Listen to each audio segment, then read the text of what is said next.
અમેરિકામાં રહેતા ભારતીયો અને ખાસ કરીને ગુજરાતી સમાજ માટે આજે અમે લઈને આવ્યા છીએ સોશિયલ સિક્યોરિટી સાથે જોડાયેલા કેટલાક એવા મહત્વપૂર્ણ નિયમો, અપડેટ્સ અને ગેરસમજોનું સત્ય, જેના વિશે જાણવું દરેક સિનિયર સિટીઝન, રિટાયરમેન્ટની તૈયારી કરી રહેલા લોકો, ડિસેબિલિટી બેનિફિટ્સ મેળવનારા લાભાર્થીઓ અને તેમના પરિવારજનો માટે ખૂબ જ જરૂરી છે.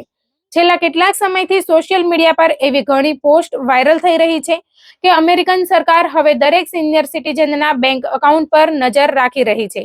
લોકોના ખાતામાં કેટલા પૈસા છે તેની સતત તપાસ કરવામાં આવી રહી છે અને જો ખાતામાં વધારે રકમ જોવા મળશે તો સોશિયલ સિક્યોરિટી બંધ કરી દેવામાં આવશે. પરંતુ શું ખરેખર આવું છે? આ દાવાઓમાં કેટલું સત્ય છે અને કેટલું માત્ર અફવા? આજે અમે તમને સરળ ભાષામાં સમજાવીશું કે કયા લોકોના બેંક એકાઉન્ટની માહિતી તપાસવામાં આવે છે, કોના ખાતાની કોઈ દેખરેખ રાખવામાં આવતી નથી, રિટાયરમેન્ટ સ્ટેટમેન્ટમાં દર્શાવેલી રકમ કેટલી વિશ્વસનીય હોય છે, છૂટાછેડા બાદ સ્પાઉસ બેનિફિટ્સ કેવી રીતે મળે છે, ઓવરપેમેન્ટનો નોટિસ આવે તો શું કરવું, એસએસડીઆઈ ક્યારે આપોઆપ રિટાયરમેન્ટમાં બદલાય છે, મેડિકેર પસંદ કરતી વખતે શું ધ્યાન રાખવું અને સોશિયલ સિક્યોરિટી ફેરનેસ એક્ટ હેઠળ કોને ફાયદો મળી રહ્યો છે. નમસ્કાર, હું પાયલ પટેલ. તમે જોઈ રહ્યા છો એનઆરઆઈ પલ્સ. સૌથી પહેલા વાત કરીએ સોશિયલ મીડિયા પર સૌથી વધુ ચર્ચામાં રહેલા મુદ્દાની. ઘણા લોકો એવું માની બેઠા છે કે હવે સોશિયલ સિક્યોરિટી દરેક સિનિયર સિટીઝનના બેંક એકાઉન્ટ પર નજર રાખે છે, પરંતુ હકીકત એ છે કે આ વાત દરેક વ્યક્તિ માટે સાચી નથી. સૌથી પહેલા સમજવું જરૂરી છે કે સોશિયલ સિક્યોરિટીના તમામ કાર્યક્રમો એક સરખા નથી. જો તમે સોશિયલ સિક્યોરિટી રિટાયરમેન્ટ બેનિફિટ્સ, એસએસડીઆઈ એટલે કે સોશિયલ સિક્યોરિટી ડિસેબિલિટી ઇન્સ્યોરન્સ અથવા સ્પાઉસ બેનિફિટ્સ મેળવો છો તો સામાન્ય રીતે સોશિયલ સિક્યોરિટી તમારા બેંક એકાઉન્ટનું નિયમિત મોનિટરિંગ કરતી નથી. તમારા બેંક ખાતાની માહિતીનો ઉપયોગ માત્ર ડાયરેક્ટ ડિપોઝિટ દ્વારા દર મહિને બેનિફિટ્સ જમા કરવા માટે કરવામાં આવે છે. એટલે સામાન્ય રિટાયરમેન્ટ મેળવનારા લોકો માટે સોશિયલ મીડિયા પર ચાલી રહેલી ઘણી અફવાઓ હકીકતથી ઘણી દૂર છે. પરંતુ જો વાત એસએસઆઈ એટલે કે સપ્લિમેન્ટ સિક્યોરિટી ઇન્કમની હોય તો નિયમો અલગ છે. એસએસઆઈ એ ઓછી આવક અને મર્યાદિત સંપત્તિ ધરાવતા લોકો માટેનો જરૂરિયાત આધારિત કાર્યક્રમ છે. જ્યારે કોઈ વ્યક્તિ એસએસઆઈ માટે અરજી કરે છે ત્યારે તેને પોતાની બેંક માહિતી અને અન્ય નાણાકીય વિગતો ચકાસવાની મંજૂરી આપવી પડે છે, કારણ કે આ કાર્યક્રમમાં સંપત્તિની મર્યાદા નક્કી કરવામાં આવી છે. સામાન્ય રીતે સિંગલ વ્યક્તિ પાસે $2,000 થી વધુ અને પરિણીત દંપતી પાસે $3,000 થી વધુ રિસોર્સિસ હોય તો તેઓ એસએસઆઈ માટે પાત્ર રહેતા નથી. જો કોઈના ખાતામાં અચાનક મોટી રકમ જમા થાય તો તેની સમીક્ષા થઈ શકે છે અને જરૂરી હોય તો લાભો પર અસર પણ થઈ શકે છે. તેથી દરેક સોશિયલ સિક્યોરિટી લાભાર્થી માટે નહીં, પરંતુ માત્ર એસએસઆઈ કાર્યક્રમ માટે આ પ્રકારની નાણાકીય ચકાસણી મહત્વપૂર્ણ બને છે. હવે વાત કરીએ સોશિયલ સિક્યોરિટી એડમિનિસ્ટ્રેશનની કામગીરી અંગે. તાજેતરમાં અધિકારીઓ તરફથી એવો દાવો કરવામાં આવ્યો હતો કે હાલમાં કસ્ટમર સર્વિસ પહેલા કરતા વધુ સારી છે, પરંતુ બીજી તરફ હજારો લાભાર્થીઓનો અનુભવ કંઈક અલગ જ કહે છે. ઘણા લોકો ફરિયાદ કરે છે કે ફોન પર લાંબા સમય સુધી રાહ જોવી પડે છે, સ્થાનિક ઓફિસમાં અપોઇન્ટમેન્ટ મળતી નથી, ક્લેમની પ્રક્રિયા ધીમી છે અને ઘણા કેસોમાં યોગ્ય માર્ગદર્શન સમયસર મળતું નથી. એટલે અધિકૃત નિવેદનો અને લોકોના વાસ્તવિક અનુભવ વચ્ચેનો તફાવત હજુ પણ ચર્ચાનો વિષય છે. હવે વાત કરીએ સોશિયલ સિક્યોરિટી સ્ટેટમેન્ટમાં દર્શાવવામાં આવતી અંદાજિત રકમની. ઘણા લોકો પોતાના ઓનલાઈન એકાઉન્ટમાં લોગિન કરીને જુએ છે કે ભવિષ્યમાં તેમને કેટલા ડોલરનો માસિક ચેક મળશે અને તે જ રકમને અંતિમ માની લે છે. પરંતુ હકીકતમાં આ માત્ર અંદાજ હોય છે. સોશિયલ સિક્યોરિટી એ માન્યતા પર ગણતરી કરે છે કે તમે હાલમાં જેટલી આવક મેળવો છો એટલી જ આવક રિટાયરમેન્ટ સુધી કમાવતા રહેશો.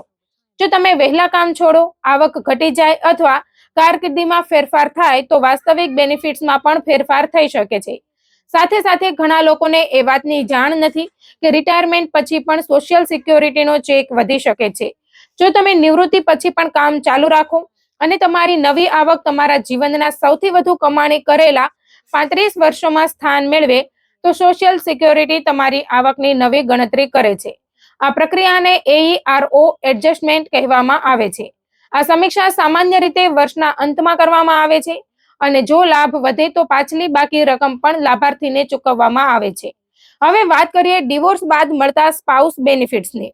ઘણા લોકો એવું માને છે કે જો તેમના 2 કે 3 લગ્ન થયા હોય અને દરેક લગ્ન 10 વર્ષથી વધુ સમય સુધી ચાલ્યા હોય તો તેઓ એક સાથે તમામ પૂર્વ જીવન સાથીના રેકોર્ડ પરથી અલગ અલગ બેનિફિટ્સ મેળવી શકે છે, પરંતુ નિયમો મુજબ એક સમયે માત્ર એક જ રેકોર્ડ પરથી લાભ મેળવી શકાય છે.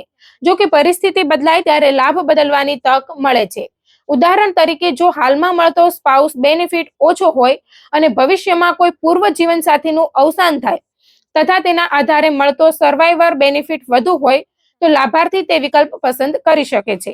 પરંતુ જીવિત પૂર્વ જીવનસાથીના આધારે બેનિફિટ મેળવવા માટે પણ ચોક્કસ નિયમો અને પાત્રતા લાગુ પડે છે. હવે એક એવા મુદ્દા પર આવીએ જેના કારણે હજારો લોકો મુશ્કેલીમાં મુકાય છે, અને તે છે ઓવરપેમેન્ટ. ઘણી વખત સોશિયલ સિક્યોરિટી તરફથી ભૂલથી વધારે રકમ ચૂકવાઈ જાય છે. ત્યારબાદ મહિનાઓ કે વર્ષો પછી નોટિસ મોકલીને તે રકમ પરત માંગવામાં આવે છે. ઘણા લોકો આવી સ્થિતિમાં ગભરાઈ જાય છે, પરંતુ નિષ્ણાંતોનું કહેવું છે કે દરેક ઓવરપેમેન્ટનો નિર્ણય અંતિમ હોતો નથી. જો તમને લાગે કે ભૂલ થઈ છે અથવા નિર્ણય ખોટો છે તો તમે રીકન્સિડરેશન માટે અરજી કરી શકો છો. જરૂર પડે તો એડમિનિસ્ટ્રેટિવ લો જજ સમક્ષ પણ અપીલ કરી શકાય છે. યોગ્ય દસ્તાવેજો અને પુરાવા રજૂ કરવામાં આવે તો ઘણા કિસ્સાઓમાં લાભાર્થીઓને રાહત પણ મળી છે. હવે એસએસડીઆઈ મેળવનારા લોકો માટે એક સારા સમાચાર. જે વ્યક્તિ સોશિયલ સિક્યોરિટી ડિસેબિલિટી ઇન્સ્યોરન્સ મેળવે છે તે જ્યારે પોતાની પૂર્ણ રિટાયરમેન્ટ ઉંમરે પહોંચે છે ત્યારે તેના બેનિફિટ્સ આપોઆપ સોશિયલ સિક્યોરિટી રિટાયરમેન્ટ બેનિફિટ્સમાં બદલાઈ જાય છે. આ માટે નવી અરજી કરવાની જરૂર પડતી નથી. સૌથી મહત્વની વાત એ છે કે ત્યારબાદ સામાન્ય રીતે ડિસેબિલિટી સંબંધિત મેડિકલ રિવ્યુ બંધ થઈ જાય છે અને કમાણીની મર્યાદા સંબંધિત નિયમોમાં પણ રાહત મળે છે. મેડિકેર અંગે પણ સમયસર નિર્ણય લેવો ખૂબ જ જરૂરી છે. 65 વર્ષની ઉંમરે ઘણા લોકોને મેડિકેર સપ્લિમેન્ટ પ્લાન અથવા મેડિકેર એડવાન્ટેજ પ્લાન પસંદ કરવાની તક મળે છે. યોગ્ય યોજના પસંદ કરવાથી ભવિષ્યમાં આરોગ્ય ખર્ચમાં મોટી બચત થઈ શકે છે. બીજી તરફ જે લોકો સોશિયલ સિક્યોરિટીનો મહત્તમ લાભ મેળવવા માટે 70 વર્ષની ઉંમર સુધી રાહ જુએ છે તેમણે એક વાત ખાસ યાદ રાખવી જોઈએ કે અરજીમાં વધુ વિલંબ કરવાથી નુકસાન થઈ શકે છે, કારણ કે સોશિયલ સિક્યોરિટી સામાન્ય રીતે મર્યાદિત સમય માટે જ રેટ્રોએક્ટિવ બેક પે આપે છે. એટલે યોગ્ય સમયે અરજી કરવી સૌથી સમજદારીનો નિર્ણય બની શકે છે. હવે વાત કરીએ સોશિયલ સિક્યોરિટી ફેરનેસ એક્ટની. વર્ષો સુધી ઘણા સરકારી કર્મચારીઓ જેમ કે શિક્ષકો, પોલીસ અધિકારીઓ અને ફાયર ફાઇટરોને WEP, વેપ અને GPO જેવા નિયમોના કારણે સોશિયલ સિક્યોરિટી લાભોમાં ઘટાડો સહન કરવો પડતો હતો.